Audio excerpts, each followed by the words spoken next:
Ito pa lang si Judge Generhito na siyang West na nagbigay ng piyansa na order na po pwede magpiyansa si Leila de Lima ay isang paboritong estudyante pala ni Leila de Lima sa San Beda.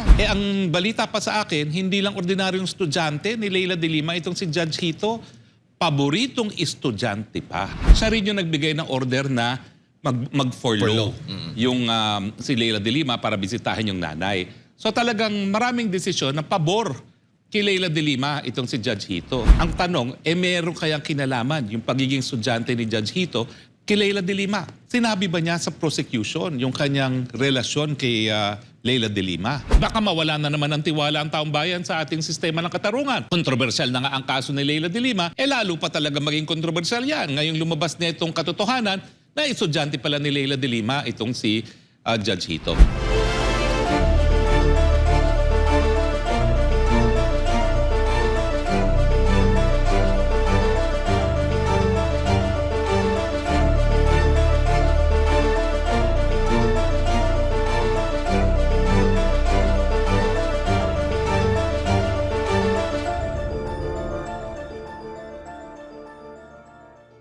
Meron akong na-discover. Ako'y na-shock nung ako'y nakatanggap ng text na ito pa lang si Judge Generhito na siyang West na nagbigay ng piyansa na order na po pwede magpiyansa si Leila de Lima ay isang paboritong estudyante pala ni Leila de Lima sa San Beda, sa Persons and Family Relations. Now, hindi ko naman sinasabi na lahat ng mga naging estudyante ng mga nasasakdal sa kaso ay dapat mag-inhibit, no? Pero sa akin lang, sinabi ba niya sa prosecution yung kanyang relasyon kay Leila de Lima? Kasi ibang klase yung kapag siya ay naging estudyante, no? Meron na yan talagang parang moral ascendancy. Tayo naman kasi 20 anyos na tayo nagtuturo, no? Kahit paano, kahit matatanda na yung mga estudyante ko, no? Sila nga, yung isang estudyante ko ngayon, yung kauna-unang estudyante na tinuruan ko, parang 25 years na silang nag-graduate sa College of Law, no? Meron pa rin moral ascendancy yan. Lalo na kung nasasakdal yung iyong dating teacher sa College of Law, no? Ang balita pa sa akin, hindi lang ordinaryong estudyante ni Leila de Lima itong si Judge Hito, paboritong estudyante pa. Siguro, kung hindi ito nailabas, ang naisip naman nila, pareho siguro, dahil alam naman nila na talaga kung anong relasyon nila sa isa't isa, hindi naman siguro lalabas na yan kasi hindi naman nagtapos sa San Beda itong si Judge Hito. Nagtapos ata sa San Sebastian, no? Sa Baste. Pero lumabas pa rin dahil isang buong klase yan na kaklase naman ni Judge Hito doon sa klase ng Persons and Family Relations, no? So sa akin lang, nung judge kasi na naunang nag-deny ng petition for bail ni Leila de Lima ay pina-inhibit ng depensa dahil ang kapatid pala nung Judge Buenaventura ay abogado na nag-assiste kay Ronnie Dayan doon sa kanyang affidavit kung saan dinadawit nga niya si Leila de Lima dito sa pangangalakan ng pinagbabawal ng droga. Bakit pagdating naman sa isang judge na pumabor kay Leila de Lima, hindi na ilabas yung katotohanan na mag-teacher at estudyante pala sila? Nako, tingin ko po dapat linawin ito ni Judge Hito, no? At saka ng court administrator. Kasi baka mawala na naman ang tiwala ang taong bayan sa ating sistema ng katarungan.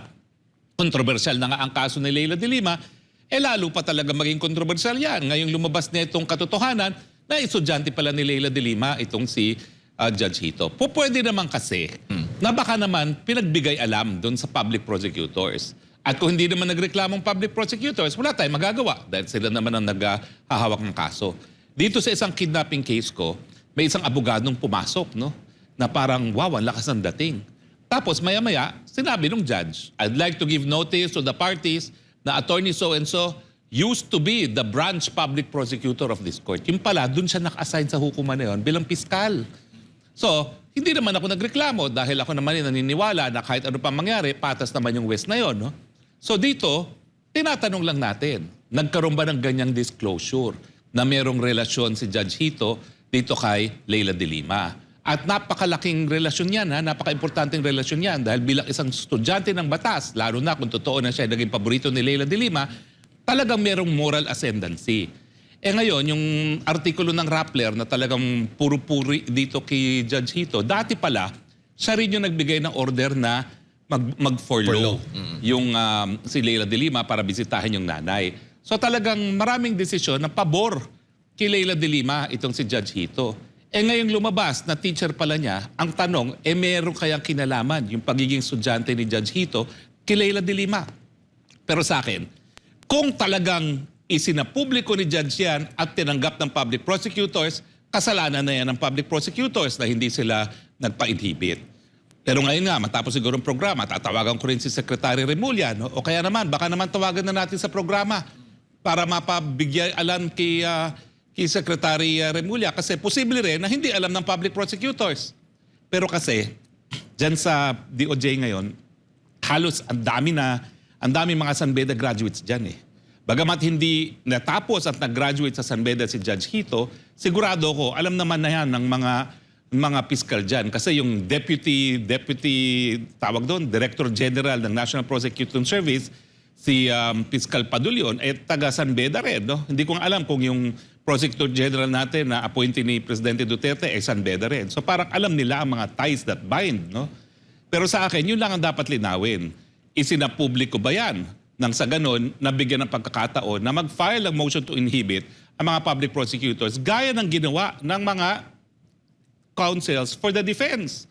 Na nung nalaman nila na kapatid pala si Judge Buenaventura nung isang abogado na tumulong kay Ronnie Dayan na gumawa ng affidavit, ay nag-inhibit sila. Hindi lang sila nag-inhibit abay inanunsyo pa nila na kinasuhan nila ng administratibo si Judge. Alam nyo, bawal yan Sa Code of Legal and Judicial Ethics, yung mga reklamo sa huwes, mga reklamo sa mga abogado, yan ay tinatratong confidential.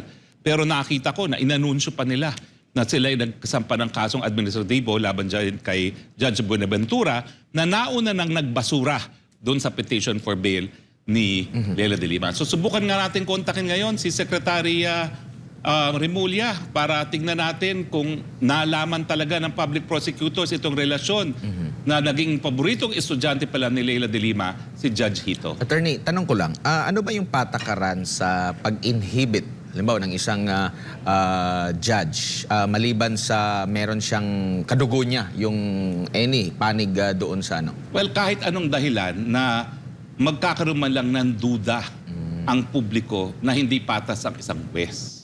Kaya nga, alam mo, itong kay Judge Buenaventura, ang sabi naman niya, malay ko ba na abogado na naging kliyente ng kapatid ko itong si Ronnie Dayan? Kasi totoo naman Miski magkapatid kayo, hindi naman kayo nag-uusap tungkol sa kanyang practice, di ba? Alam mo, sa totoo lang kami mga abogado, on-off ang aming utak. Kapag nandyan ang trabaho, on ang utak ka abogado. Kapag wala na, pag nasa bahay na, off yan. Naku, kami ni Mrs. nagagalit siya dahil gusto niya makapagkwentuhan sa kaso. Hindi po pwede kasi lahat ng kaso confidential. So talagang dinidismiss ko, no? Talagang ayaw ko rin mag-isip ng bagay-bagay na tungkol sa trabaho pag ikay nasa bahay na. So talaga namang posible na hindi alam talaga ni Judge Buenaventura, pero ganun pa man siya ay nag-inhibit. At dahilan para siya ay nademanda pa dahil dapat daw dinisclose yan. Paano ngayon ito? Kung hindi pa nagkaroon ng kaklase sila na nagbigay sa akin ng impormasyon, hindi pa natin malalaman itong relasyon nito. Ang duda ko parang hindi sinabi Kasi kung sinabi naman yan, lalabas at lalabas yan na papayag ba naman ng mga public prosecutors kung sinabi na ganyan palang relasyon na? Talagang ibang klase sa law school. Ang law school kasi parang military academy yan Na talagang matindin tingin mo sa iyong profesor Dahil unang-una, nakapasa na yan ng bar. Pangalawa, nag-graduate na yan. Sa law school talagang ang ginagawa nila dyan, tineterrorize ka para kahit sinong west na harapin mo, sanay ka na, hindi ka naman sisindak. So ganun talaga yung moral influence. Hindi lang yung ordinaryong moral influence ng mga teacher sa mga estudyante. Iba talaga kapag law professor at sa law student. Random lang ba, attorney, yung nakatalagang judge sa isang kaso? Tulad na lamang dito kay Judge Hito sa kaso ni dating Senador Leila de Lima. Ang proseso dyan, rinarapol. Okay. Pero siyempre, iilan lang naman yung RTC judges ng Muntinlupa, parang nauubusan na sila ng West. Now, yung mga naunang panahon na si Judge Hito ay nagkaroon ng paborableng desisyon kay Leila de Lima, yan ay acting pa lang siya. Dahil hindi pa talaga siya permanenteng na talagang judge sa Muntinlupa. Ngayon, nagkaroon ng memo na pinagbabawal na yung mga acting-acting. Okay? Kaya natigil yung partisipasyon ni Judge Hito. Bagamat isa sa isang pabor kay Leila de Lima na decision niya, yung for law nga. No? So, kaya napunta na naman sa ibang judge. Pero yun nga ang problema dito sa Muntinlupa, halos lahat ng mga judges bumibitiw, ayaw nang hawakan yung kaso. Kapag ganyan naman ang nangyari, pwede naman ilipat ang venue. I-order ng Supreme Court na mailipat sa ibang venue gaya ng Makati o di naman kaya ng Manila na mas maraming RTC judges na hindi po pwedeng sabihin na nating ayaw hawakan ng mga West dahil controversial nga o kaya may dahilan talaga para sila mag-inhibit, napakadami naman judges dyan sa Makati, Quezon City o kaya naman sa Manila. No? Mas marami kaysa sa judges dyan sa Muntinlupa.